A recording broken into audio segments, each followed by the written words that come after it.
Hey gamers, today we're diving into portable gaming, which has undergone a real revolution in recent years. Remember when portable games were only associated with pixels and simple graphics? Some had a Nokia, others were lucky enough to play on an N-Gage, and some had a Game Boy, but those days are long gone. Today, the line between home and mobile gaming has practically disappeared.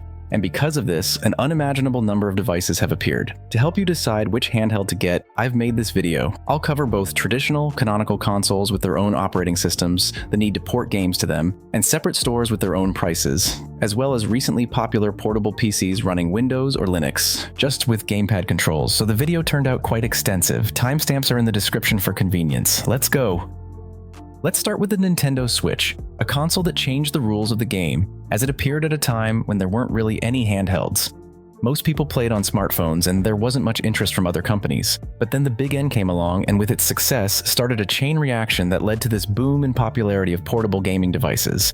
This is a kind of tribute to the old-timer. It was released back in 2017, and even at that time it was technically outdated. Although as sales and history show, hardware performance is far from the main factor for success. So it remains relevant and interesting for players. But here's an important point. Nintendo has officially presented the Switch 2, and the release is expected in June this year, so if you're thinking about buying one, maybe it's worth waiting a bit. On the other hand, the original Switch has two serious advantages. First, a huge game library, more than 5,000 titles, including hits like 2 Zelda games, Mario Odyssey, and Animal Crossing. And these are just exclusives, not counting multi-platform games. Second, the original Switch has already been hacked by the community. For those who aren't afraid to experiment, this opens access not only to free games but also emulators, fan mods, overclocking to make Zelda run smoother, and so on. Will they hack the Switch too? That's a big question, considering it will also have an NVIDIA processor, which will surely try to patch all loopholes. And if such are found, it probably won't happen right away. Plus, the original Switch already has 3 versions, including the Lite version just for portable play and the OLED version, which doesn't seem to be planned for the release of the second Switch. So if you don't want to spend a lot of money on games, the original Switch is still quite good. The base model now costs around $250, and you can find the Switch Lite for about $180, which is nice compared to $450 for the Switch 2. It has Nintendo exclusives, which only those who haven't played them speak badly about. A hybrid mode to play both in front of the TV and portably for those who need it. And importantly, battery life, which reaches 8 hours in less demanding games. That's one of the best results among all handhelds, although it can vary depending on the model and battery wear. And as for the downsides, outdated hardware, because of which new games definitely won't come out on it. Paid subscription for online games, which doesn't exist on Windows or Linux at all, and high game prices compared to Steam, if we're looking at the original. As well as the Switch 2 that's preparing for release. Even if it's not hacked right away, it will have full backward compatibility with the first model, plus some old games will get a patch with better graphics. However, don't expect many new releases at launch. They will come out every month, of course. And the biggest release, the successor to Bloodborne, won't come out until 2026. So personally, I would wait until then. Reviews will be out by that time too. Meanwhile, you can play all games on the SteamDeck, a device that caused a real sensation. After all, if the Nintendo Switch was a typical console and came out during a time without much competition, then the SteamDeck already had it more difficult, because it's not just a console, but a full-fledged portable PC with SteamOS based on Linux. Its main advantage, access to the huge Steam library. Think Linux is complicated? Valve took care of this. The interface is extremely user-friendly and focused specifically on games. Essentially, the company combined all the best features. From PC, it took the ability to run any games, well almost, there are nuances which I'll tell you about later. And from consoles, comfortable controls, a completely redesigned interface, and what is called the ability to install and start playing without much hassle. At launch, this didn't work so smoothly, but now everything has been polished and plays normally. Plus, due to the deck's popularity, not only Valve, but also the community itself is engaged in its setup and improvement, so if you have any questions or nuances, you'll easily find a solution. Mods, performance tweaks, alternative operating systems, plugins, and much more. There's plenty for enthusiasts to explore. And Valve regularly releases updates adding new features. It turned out to be the perfect symbiosis where both developers tried hard and players are not limited in any way. But there are also nuances here. The handheld was released in 2022, so now it's already 3 years old, which for mobile hardware is quite a substantial period. Of course, it still runs all games, even new ones, thanks to FrameGen, which generates intermediate frames increasing FPS. This creates a slight ripple, but overall you can play. However, the console is clearly at its limit. Plus there are 2 versions, LCD and OLED, but they differ not only in screens but also in battery capacity. The second one simply has a larger battery, allowing it to work about half as long again in games. But this model costs more for that reason. Among the advantages of the Steam Deck, we can highlight the huge library of Steam games, which don't need to be specially ported. You can play them as soon as they come out, just like on PC. Plus, the library is shared because it's Steam, comfortable ergonomics. I've held many handhelds, but Steam Deck is still the standard for comfort, especially due to the touchpads. And it's also a free system with which you can do whatever you want. Install mods, customize the design, and even tinker with the hardware, installing more storage, better cooling, and even without losing the warranty. And most importantly, battery life. The OLED version can work in demanding games. I'm taking Cyberpunk as a baseline for about 3 hours, which is simply fantastic. The LCD version lasts half as long. As for the disadvantages, as I've already said, not the freshest hardware. Quite a large weight, about 670 grams, which is half more than the Switch. A small resolution of 720p, which is enough, and again, this allows even demanding games to run stably. But small text is not always readable. And the main disadvantage, but on the other hand an advantage, is the limitation of Linux. After all games on it run through Proton, with which some are simply incompatible, and some work with artifacts until they're fixed by developers or users themselves. And some games on Linux refuse to work at all due to anti-cheat, such as Battlefield, Call of Duty, Apex, and other multiplayer competitions. But here, the developers themselves are blocking their games on SteamOS, as if there were fewer cheaters on Windows. Of course, you can install Windows on the Steam Deck, but not many people will want to bother with that, as there are competitors that come with Windows out of the box. For example, the Legiob Go, and I turn my attention to it because of its many interesting solutions and unique features. But let's go in order. It's a kind of more powerful but also more expensive relative of the Steam Deck, which works on Windows 11 right out of the box and therefore runs all games without problems, including those mentioned earlier. Plus, it has the ability to install not only Steam, but also other stores, including the Epic Games Store, where they give away games for free. Microsoft Store, unlikely anyone really needs it to buy games, but to run games on the Game Pass subscription, very much so, as it now includes dozens of AAA level bangers, from Stalker 2 to Call of Duty with Bethesda games and other releases. Plus, this Legion has detachable controllers like the Nintendo Switch, which adds flexibility to its use. After all, firstly, the right joystick, if you can call it that, is inserted into the included stand and becomes like a mouse, to play shooters more comfortably, for example, although you still need to get used to such controls. But this opens up simply incredible possibilities for working away from home. It's no coincidence that at the beginning of the Legiob Go description, I mentioned its versatility. Literally everything about this handheld was made with an aim not only for games, but also for work. It has an almost 9-inch screen with 2K resolution and a 144Hz refresh rate.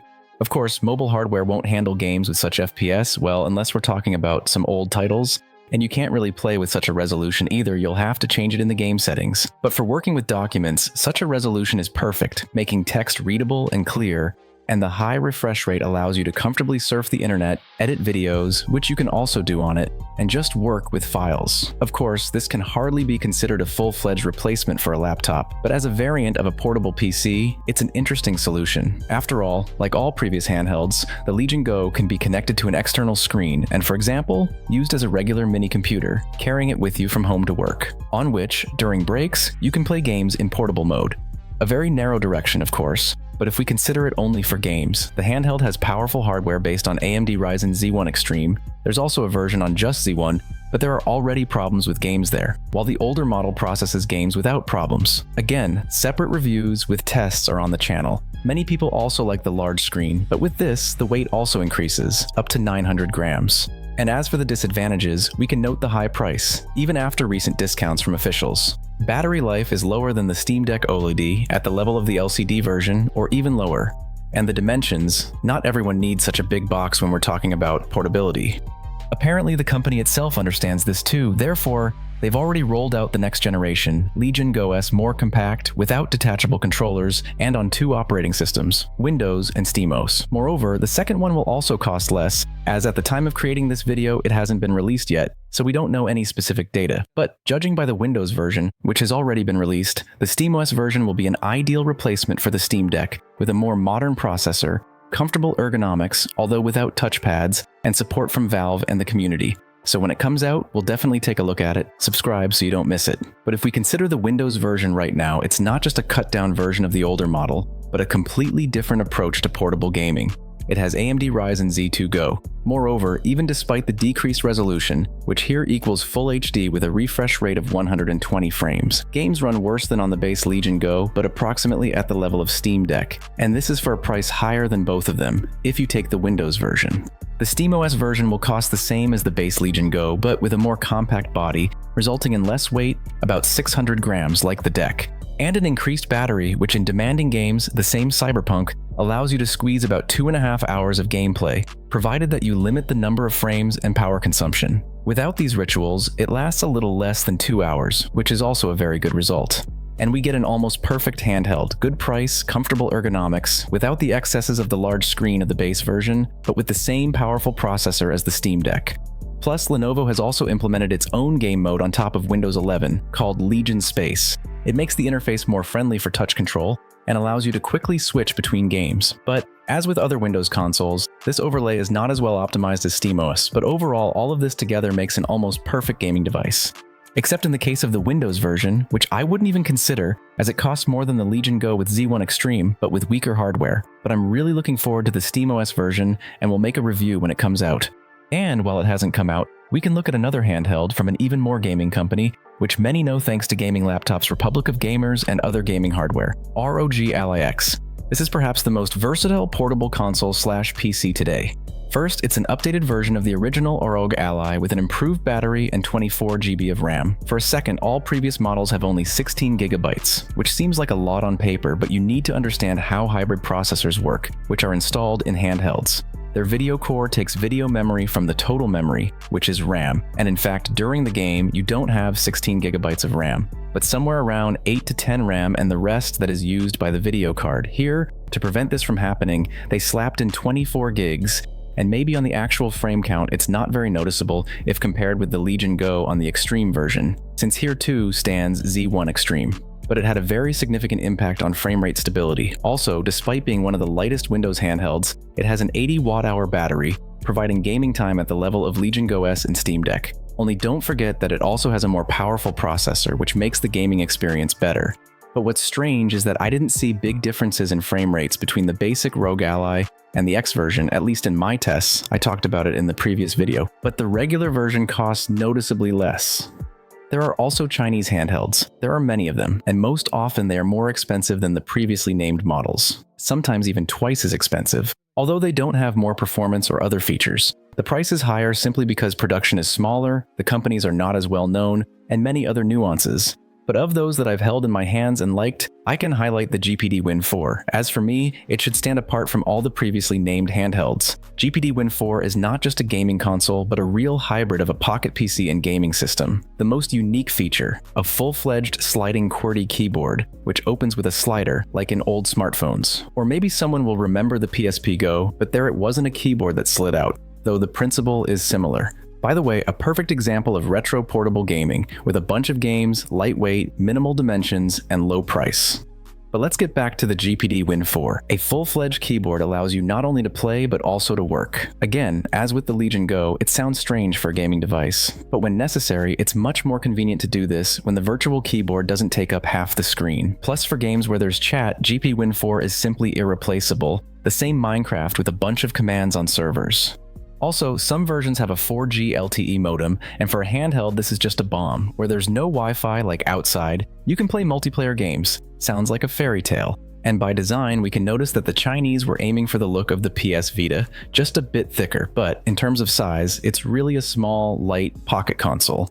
With quite powerful hardware, it has a netbook AMD Ryzen 7 6800U, which is still sufficient for all games, but the question comes down to battery life. Due to the 45 watt-hour battery, you can play Cyberpunk for only 1.5 hours. This time can be increased to 2 hours by limiting the frame rate and consumption, but it's not very convenient to play like that, so this device clearly won't suit everyone. It's an ideal choice for those who want not just to play, but also to have a full-fledged mini-computer in their pocket.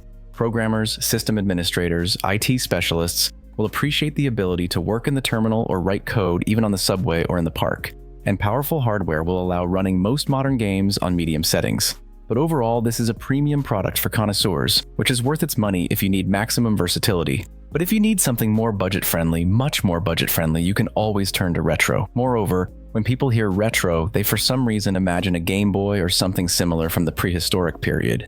While we have a quite decent option, with worthy graphics but a somewhat sparse game library, PS Vita, which the design of the previous handheld was copied from. I won't talk much about it, a console released in 2011, but still has dedicated fans, who in many ways resurrected the handheld after Sony's departure. With a firmware update, you can not only play the console's library for free, which, although not as rich, still has its nuggets. For example, Uncharted Golden Abyss, Assassin's Creed 3 Liberation, Killzone, there's even Minecraft here.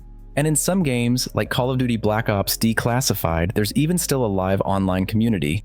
I was shocked myself, recently just decided to go in and check, turns out it's true. Only there are skilled players against whom beginners will clearly have a hard time. And with the installation of emulators, the game library becomes simply limitless. From its predecessor PSP with a second stick, to older, even stationary consoles. The only nuance, due to such dedicated fans, prices for Vitas remain at the level of a used Switch Lite. And there are more games there, and better graphics, but they are also paid, and if you install a chip, it will cost more than a Vita. There are nuances everywhere. Oh, and by the way, we can also remember streaming devices. This can almost be said to be a separate niche, but they also offer the possibility of portable gaming, so it's worth mentioning for the completeness of the video. For streaming, the main condition is the availability of a stable internet connection and a favorable geographical location. Closer to the servers where the games are launched, the closer you are, the less delay and better experience from games. Therefore, in some cases, it makes sense to look at local platforms rather than using popular ones, but here, you need to test everything. There are even separate devices for streaming. For example, the Logitech G Cloud. This is a device created specifically for cloud gaming. No powerful processors or video cards. Games are launched on remote servers and streamed to the console. The result? A light device about 460 grams, with battery life up to 12 hours and a price of around $350, although technically it's an Android tablet with a gamepad, so you can use your smartphone for testing. There, by the way, you can also launch Xbox Cloud Gaming, which allows you to play hundreds of games from the Game Pass library on a smartphone or tablet with a connected controller. The subscription costs about $17 a month, and many modern games are available on release day. And what recently surprised me is the PlayStation Portal, which at first was just an addition to the PS5 with the remote play function, that is, remote transmission of the image from your PlayStation. But recently it also received the ability to stream games from the PS Plus subscription without a console. And with such functionality, the PS Portal opened up in a new way. The advantages of streaming are, of course, the absence of the need to pay for expensive hardware. You can play on your phone. In the same games as on PC, you just need to pay for a subscription. And high battery life, because essentially the process is similar to watching a video without hardware load. And the disadvantages are it requires a stable internet connection, monthly subscription fee, and finding the optimal service to have minimal delays. And the same streaming on PS Portal is limited to the PS Plus subscription. In the end, there's a lot of information, but one thing is clear: portable gaming is at the peak of popularity again, and there's plenty to choose from. If you value Nintendo exclusives and family gaming, perhaps it's worth waiting for the Switch 2 or getting the original Switch with the possibility of hacking. It will still be relevant for some time. For PC gaming enthusiasts with a limited budget, the SteamDeck remains the gold standard for price-to-quality ratio. Plus, it's still at the top for running games and handles all modern games, albeit some with neural networks. But it doesn't have much reserve for the future. If you want something new with a good price-to-quality ratio, the Legiob Go offers a modern solution at a reasonable price, although with some compromises in performance. But I'm really looking forward to the SteamOS version, hoping for a real SteamDeck killer. And if money is not a problem, and you want maximum performance, ROG Ally X or Legiob Go with Z1 Extreme will be an excellent choice. Then it just remains to decide between battery life, weight, dimensions, and screen size. PS Vita, in principle, a one love, it's like a representative of the retro segment but in the wrapper of a modern handheld. Not for everyone, but also a good option. And streaming in general can be tried even on your smartphone to understand how it plays in your region and whether it's worth bothering at all. Whatever you choose, portable gaming is now at the peak of its capabilities. And the most interesting thing is that it will only get better in the future. And if you liked the video, don't forget to like and subscribe to the channel. In the comments, tell us which portable console you have or had, and whether you're satisfied with it. And that's all. See you in the next videos.